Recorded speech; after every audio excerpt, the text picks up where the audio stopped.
자, 이번 강의에서 다룰 내용은 부동산의 수요와 공급입니다. 소위 우리가 경제론이라고 하는 파트인데요.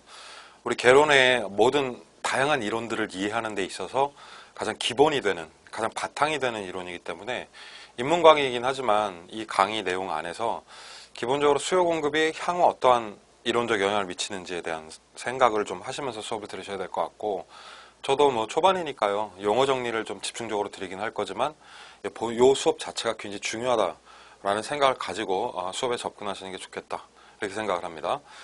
수요 공급 개념 차례차례 잡을 건데 물건을 사고 파는 얘기를 드릴 거예요. 그래서 이 사고 파는 얘기와 관련돼서 먼저 수요 얘기를 좀 드리고, 공급 얘기를 따로 드리고, 그리고 수요와 공급이 만나서 시장에서 거래가 되는 이런 환경들에 대해서 설명을 하나하나 해보도록 하겠습니다. 먼저 경제론이라는 파트죠, 그렇죠? 경제라고 하는 게 물건을 사고 파는 건데, 그 사고 파는 걸 수요와 공급이라고 부르는 거죠, 그렇죠? 그랬으면 첫 번째로 수요의 개념을 배우셔야 돼요. 특히나 부동산은 뭐 저번 강의에서도 들으셨겠지만 굉장히 중요한 여러 가지 특성들이 있기 때문에 부동산의 수요 성격도 다양한 특성이 생깁니다. 그래서 기본적으로 첫 번째는 7페이지에 있는 15번 수요의 개념부터 한번 잡아봅니다. 수요와 수요량에 대한 구분으로 시작이 되죠, 그렇죠? 수요라고 하는 것은 기본적으로 물건을 사고자 하는 욕구다. 그리고 책에 보시면 수요량이라고 한다는 건 어떠한 가격이 주어졌을 때 사람들이 물건을 최대로 몇 개 구매가 가능한가 하는 구매 수량을 나타내는 개념이죠. 그래서 수요와 수요량 두 가지는 뭐 기본적으로 따지시고, 이 수요는 영어로 demand라고 표현을 합니다. 그래서 영어로 D라고 표기가 된다는 것도 알아두시면 좋습니다. 그런데 역시나 앞에 부동산이란 말이 붙어요. 그래서 이 부동산 수요의 성격을 따로 공부를 하셔야 되는데 크게 세 가지 키워드로 접근하겠습니다. 첫 번째, 부동산의 수요는 한 글자 사전적 개념이다. 두 번째, 부동산의 수요는 유효한 수요여야 한다. 그리고 마지막에 부동산의 수요의 성격 자체는 유량 성격이 강하다. 그래서 이 세 가지가 의미하는 바를 아래쪽 표에서 살펴보도록 하겠습니다. 첫 번째, 이 수요라고 하는 게 일정 기간 동안에 물건을 구매하고자 하는 욕구라고 했죠. 자, 욕구입니다. 그리고 양이라고 하는 건 어떤 가격을 제시했을 때 구매할 수 있는 최대 수량이다. 두 가지 기본 정의 깔아놓고요. 그 다음에 우리 아래쪽 표에 보시면 사전적, 유효 수요, 유량에 대한 얘기를 진행을 하겠습니다. 먼저 첫 번째로 부동산의 수요가 사전적이라고 하는 건 그런 뜻이에요. 몇 개의 부동산을 구매했는가에 대한 결과의 이야기가 아닙니다. 부동산의 수요가 100채라고 하는 건 앞으로 사람들이 100채를 살 예정이다 하는 개념이죠. 그래서 사전에 이미 계획된, 의도된, 그래서 향후 그만큼 사겠다라고 하는 계획된 수량이라는 뜻이죠. 그래서 여기서는 사후적이란 말을 쓰지 않는다를 하나 알아두시면 되겠습니다. 두 번째, 부동산의 진정한 수요, 진짜 수요를 유효 수요라고 하는데, 이 유효한 수요가 되려면 반드시 구매력이라는 게 있어야 돼요. 아파트는 생활 필수제이기 때문에 누구나가 다 집을 사고자 합니다. 그러면 주택 수요가 뭐 4천만이다 인구가, 그럼 4천만 채라고 하진 않잖아요. 그러니까 진실된 수요를 파악을 할 필요가 있는데, 진짜 물건을 살 준비가 되려면 돈이 필요하다? 오케이. 그러면 유효수요라고 하는 건 살려는 의사, 누구나 있습니다. 에 반드시 력이 뒷받침돼야 된다. 능력. 이 구매력이라고 하는 건 쉽게 말하면 돈인데요.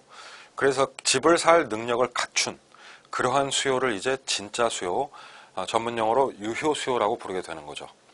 이 유효 수요의 구매력에는 돈인데 집은 비싸니까 내 돈으로 산다기보다는 남의 돈을 끌고 와서 사야 되잖아요.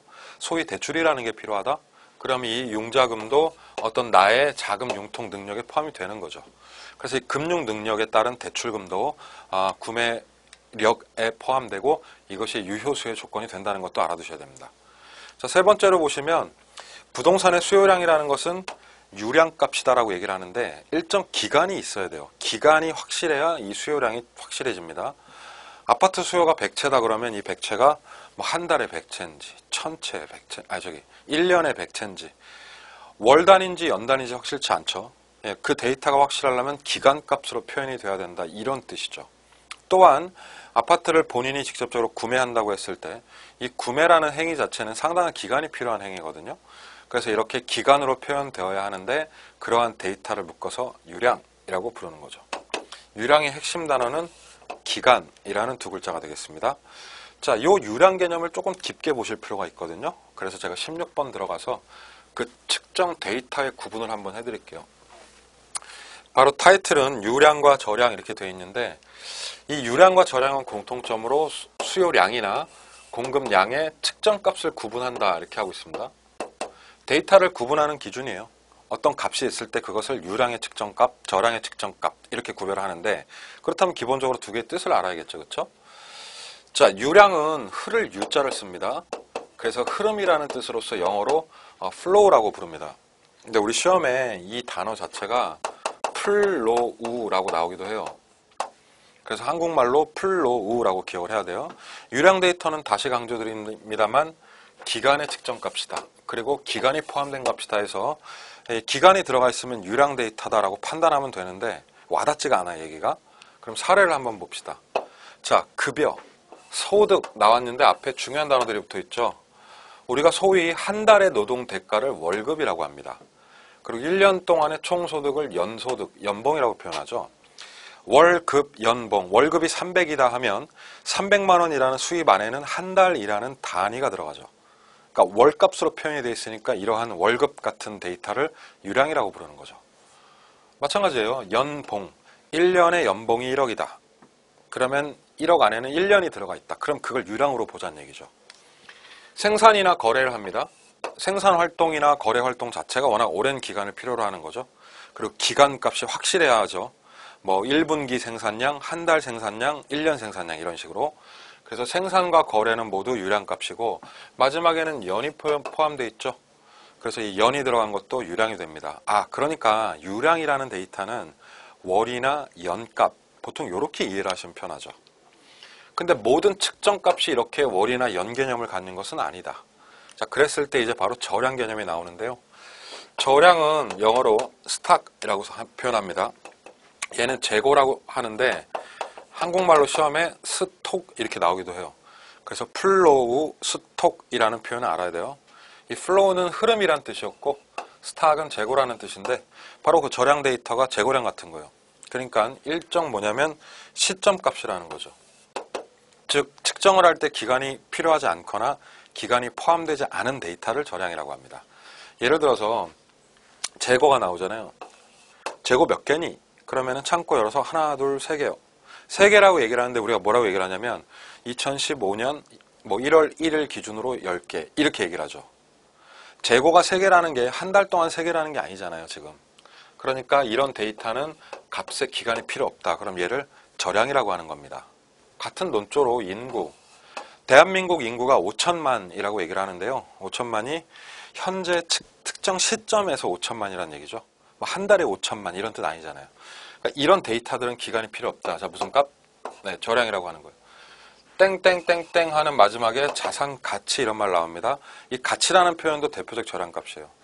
삼성전자의 시가총액이 2015년 1월 1일 현재 얼마다 이렇게 얘기를 하죠. 그러니까 땡땡 가치도 다 저량 데이터가 되는 거예요. 기본적으로 수요량은요, 기간이 필요해요. 그래서 유량 취급이 되는데 측정값을 나누다 보면 또 저량이라는 데이터가 존재한다. 이제 그것으로 유량, 저량 구별하시면 되겠습니다.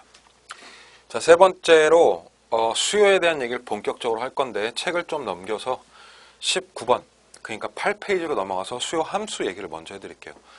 이 수요 함수를 먼저 이해해야 기본 내용이 틀이 잡히거든요. 근데 함수라는 단어는 조금 뭐랄까 어렵죠. 단어가 난감하잖아요. 그래서 쉽게 바꿔드리자면 함수는 관계라는 뜻입니다. 너와 나의 관계, 너와 나의 함수 이렇게 표현하는 거예요. 예, 함수는 관계다 이렇게 이해를 하세요. 자, 그랬을 때 관계니까 어떠한 상황이 발생하게 될 원인과 결과를 놓고 양자의 관계를 다루는 게 수요 함수야. 그런데 이름이 수요 함수니까 결과가 뭐냐면 수요량이에요. 이 수요량을 변화시키는 다양한 원인들이 있겠죠. 그 원인에 대한 얘기를 좀 할 겁니다. 주택 수요량을 변화시키는 메인 요인은 뭐냐면 가격이에요. 그래서 첫 번째는 해당 부동산의 가격이 있을 수가 있고, 두 번째는 가격 이외의 요인이 있을 수 있죠. 그래서 그걸 묶어서 가격 이외라고 부르겠습니다. 자, 다시 결과는 하나예요. 수요량의 변화. 수요량은 증가할 수도 있고 감소할 수도 있다. 그러면 그 수요량을 변화시키는 건 원인이 뭐가 있다? 가격이 비싸지거나 싸지거나. 이런 게 있을 수 있고, 또 하나는 가격은 그대로이더라도 사람들의 소득이 늘거나 인구가 늘어도 수요량이 변하죠. 그러니까 그런 걸 퉁쳐서 통째로 가격 이외라고 표현을 한 거예요. 그래서 이 양자의 관계 두 가지를 다룰 겁니다. 특히나 가격이 원인이 돼서 이 가격에 따른 량의 변화를 측정을 할 때, 자, 이것을 바로 수요 법칙이라고 하는 거죠. 그러니까 수요 법칙은 이 원인 중에서 가격만 다루는 거예요. 그리고 가격 이외 요인이 변할 때, 가격 이외 요인이 변해서 수요량이 변하면 이것을 수요의 변화라고 합니다. 뒤에서 이 부분을 다시 얘기할 테니까요. 기본 틀은 두 가지로 나눠진다 이렇게 잡아놓으시면 되겠습니다. 자, 그러면 다시 앞장으로 돌아오셔서 이 수요 법칙 얘기를 좀 하죠. 17번이죠. 7페이지 아래쪽. 구매 법칙이에요. 수요 법칙. 방금 전에 말씀드린 게 뭐였냐면 수요 법칙이라는 건 원인이 뭐예요? 가격이 변한다. 그래서 그 결과 뭐가 변한다? 수요량이 변할 때. 그래서 이 가격과 수요량의 관계를 법칙화하는 것이 수요 법칙이다. 사실 법칙이라고 할 것도 없어. 우리가 이미 알고 있거든요. 뭘 알고 있냐면 가격이 비싸집니다. 상승. 자, 플러스 걸게요. 가격이 플러스가 되면 비싸진다 이거예요. 그럼 사요 안 사요? 잘 안 산다. 수요량이 어떻게? 감소 마이너스 찍고. 가격이 플러스 되면 수요량이 감소하고 가격이 싸지면 하락. 그럼 사람들이 어떻게 하죠? 많이 사겠죠.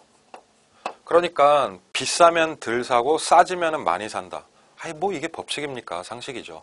자, 이러한 구매의 법칙을 통틀어서 수요 법칙이라고 합니다. 자, 그런데 이 수요 법칙을 조금 어렵게 표현할 수가 있죠. 방향을 보자면 이래요. 가격은 뛰고 있는데 수요량은 줄어들고 있어. 가격은 마이너스인데 수요량은 플러스고. 그럼 서로 반대로 움직이네. 자, 그래서 이제 그걸 갖다 우리가 반비례라고 표현을 하는 거죠. 반대의 관계다. 이 반비례라고 하는 건 플러스 관계, 마이너스 관계. 서로 상극이니까. 그래서 얘를 역의 관계라고 부릅시다. 근데 우리가 역이라고 하는 거는 마이너스고 관계라고 하는 말을 배웠죠, 앞에서. 관계는 유식한 말로 함수라고 표현하거든요. 그러면 수요 법칙은 가격과 수요량의 마이너스 함수다 해도 되죠. 그래서 제일 어려운 표현 마지막에 이 수요 법칙은 가격과 수요량의 감소함수다. 이렇게 표현이 가능한 거죠.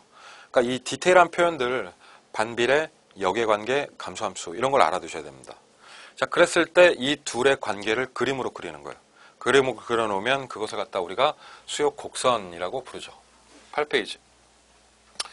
수요 곡선은 다시 말씀드릴게요. 두 가지로 그립니다. 하나는 가격. 이 가격을 영어로 price라고 합니다. 그래서 P라고 표현하고 하나는 수요량. 이 량을 영어로 quantity. 그래서 얘를 Q라고 표현하기도 해요. PQ 알아두셔야 돼요. 가격과 양이다. 두 가지로 그림을 그릴 건데 그림은 반드시 그려보셔야 돼. 여러분들이 직접. 자, 세로축, 가로축 놓고 얘기를 할게요. 그림이 나오니까 세로축에는 가격, 가로축에는 량이 있습니다. 암기하셔야 됩니다. 암기. 세로축에는 P가 있고요. 가로축에는 Q가 있습니다. 근데 수요 법칙이라는 게 가격이 비싸면 안 사는 거였죠. 그러니까 거기에 근거해서 그려볼게요. 지금 현재 가격이 1 수준일 때 비싼 편이니까 양이 여기까지밖에 없는 거예요. 그렇죠? 그럼 양자의 교차점에 여기 점이 하나 찍히죠. 이렇게. 근데 이 상태에서 재화의 가격이 떨어진다고. 그래서 가격이 2로 떨어집니다. 그러면 더 많이 사겠죠. 사람들이. 즉 이 말인 즉슨 가격이 마이너스 될수록 양은 플러스가 되겠네요. 이렇게. 자, 내려오고 한 놈은 내려오고 한 놈은 오른쪽으로 가면서 서로 반대로 움직이는 거죠. 그렇죠? 그랬을 때 바로 이 둘의 교차 지점을 갖다가 부드럽게 연결하면 이 모양 자체의 곡선을 수요 곡선이라고 합니다. 수요 곡선은 모양 자체가 오른쪽으로 가면서 내려가고 있죠. 예, 그래서 이 모양을 우하향하는 곡선이라고 표현을 해요. 다시 문장으로 보자면 첫 번째, 세로축에 프라이스 놓고 가로축에 퀀티티 놓고 하자. 가격과 양 기억을 해주셔야 되고, 두 번째, 가격과 수요량의 관계를 그릴 건데 먼저 그 관계는 반대 관계다. 그러니까 여기 마이너스 되면서 여기 플러스 되는 거죠. 반비례. 이 반비례를 그림으로 표현하니까 그 모양이 뭐다? 아주 중요한 표현이죠. 우하란 얘기예요. 우하향. 우하향 안에도 사실 많은 뜻이 들어가 있어요. 우라는 얘기는 오른쪽으로 간다는 얘기니까 플러스란 뜻이고, 하라는 얘기는 밑으로 내려간다니까 가격은 마이너스 되고 있단 말이죠. 자, 즉 가로 세로축이 서로 역의 관계를 세 글자로 우하향이라고 표현하는 겁니다. 자, 표현 알아두시고 그림 반드시 그려보셔야 돼요. 이게 첫 번째로 수요 법칙이었죠. 근데 이제 두 번째 내용은 뭐냐면 수요량의 변화와 수요의 변화를 구별하자는 거였어요. 자, 이것도 마찬가지로 수요 함수를 기반으로 하는 내용이고 아주 중요한 시험 문제가 되는데, 자, 바로 이 내용은요, 제가 이제 다음 강의에서 바로 이어드리도록 하겠습니다.